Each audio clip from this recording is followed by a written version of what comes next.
A couple years ago, I moved to Kansas City. I started noticing that there were a lot of wild rabbits living in my neighborhood. The Eastern Cottontail. I wanted to learn more about the cottontails, so I visited a nearby animal rescue center.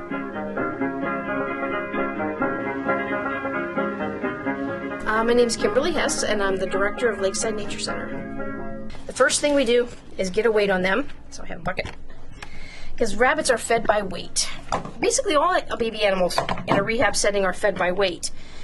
Rabbits, since they're only fed twice a day, are fed 10% of their body weight. And that's a little chubby guy.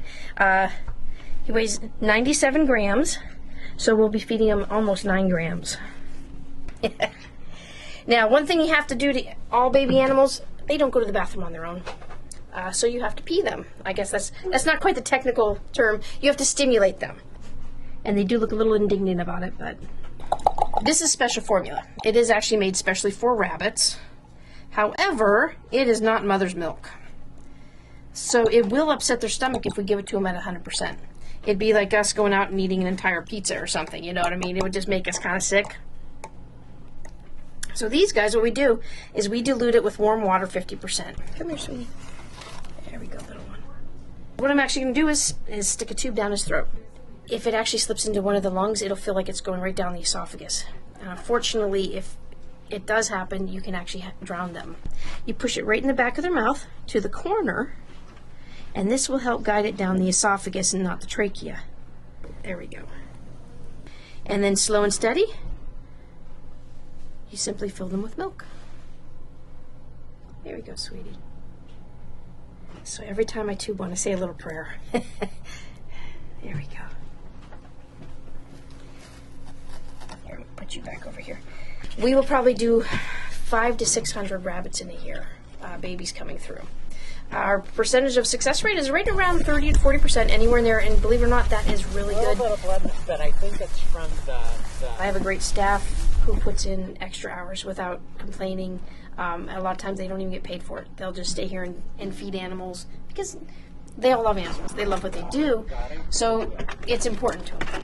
Sorry, I have it up because I was going to dump on the... It's all right, but he's actually, yeah, he's doing pretty good. A head injury. Yeah. Most of these people have learned hands-on because there's no exact science or veterinary practice for wild animals. It's something that's more passed on by people who have done it and learned this works versus this, that type of thing. Unfortunately, with urbanization happening and human encroachment, we get a lot of phone calls. Rabbits are in my garden. How do I get them out? How do I trap them? How do I kill them? And we're like, no, you don't. You're moving into their homes. You need to learn to live with them, not against them.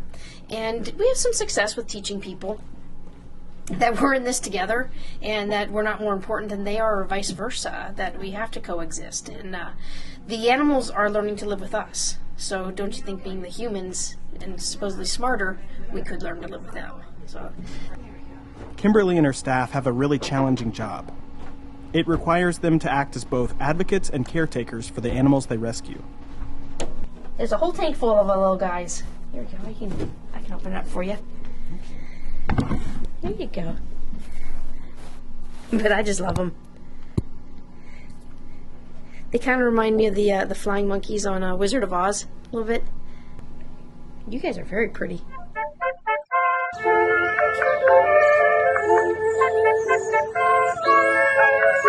As I learned more about Eastern Cottontails, I became more aware of the goings-on of the neighborhood.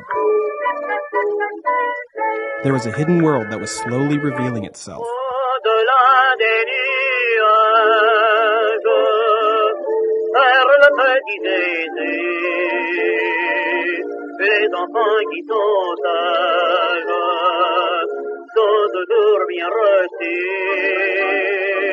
I still didn't know much about how rabbits live in the wild, so I borrowed a car and drove out to a nearby conservation area.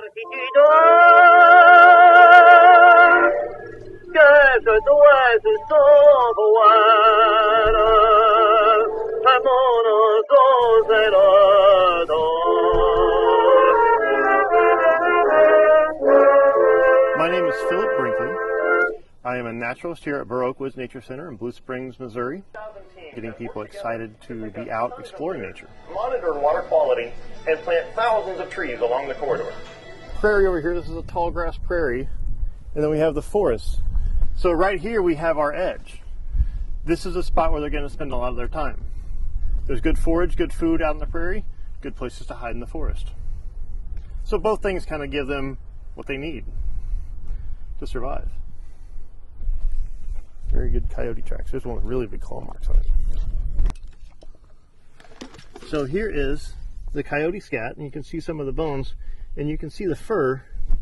And this bit of fur right here has some under hairs and some guard hairs that look a lot like rabbit fur. This is a prepared pelt made by a taxidermist. We use it for educational programs and stuff. Kids really like to touch them. There's the gray under fur. And then these guard hairs, which actually make that color transition from darker to lighter as they go out. So just like the stuff that we saw on the coyote scat. If they see or hear a predator, their first instinct is just to be perfectly still. Because a lot of predators, especially coyotes and foxes, their eyesight is attuned to movement. That's how they pick up sight of prey, is when it moves. So when they become perfectly still, they're hard to see. They succumb to a lot of predators like owls and hawks, foxes, coyotes, weasels, and people.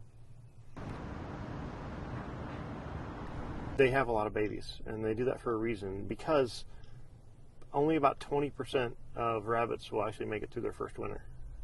They don't really dig nest. What they do, they'll get some fur and some loose grasses and just kind of make a soft little spot either under a log or in a depression in the ground. I mean, just 2 weeks, they get all their fur, their eyes open up, their ears pop straight up, and they're ready to go. If a female has 5 litters a year and there's 4 rabbits in each one, that's 20 rabbits, only about 1 in 5 there, so maybe 4 of them will make it to the next spring. Now in Missouri, we actually have 3 different species of rabbits. We have the Eastern Cottontail, is by far the most abundant. But there's one that looks a lot like those guys, but it's a little bit smaller. It's called the swamp rabbit.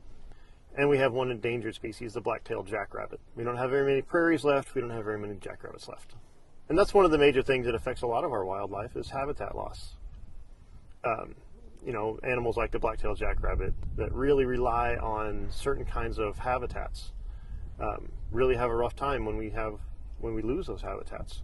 But other animals, like cottontail rabbits, have really learned to adapt to live in what we build. They live around neighborhoods, they live in cities, because they're more adaptable. They're very adaptable critters. You can see all the plants with the green leaves, like this right here, is gooseberry.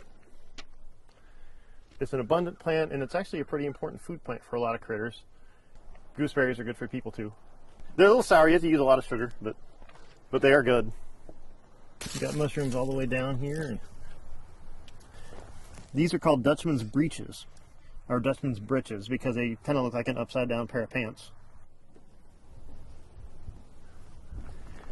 Getting my degrees in fisheries and wildlife biology, I felt like I learned so much. And I started this job and I realized, wow, I haven't learned very much at all. But I've been here at Burr Oak Woods for 6 years now, and I've learned a ton. I was also learning a ton. I started keeping notes on when and where I saw cottontail. One of the places I saw them was a patch of woods on the edge of the neighborhood. They had protection and plenty of food.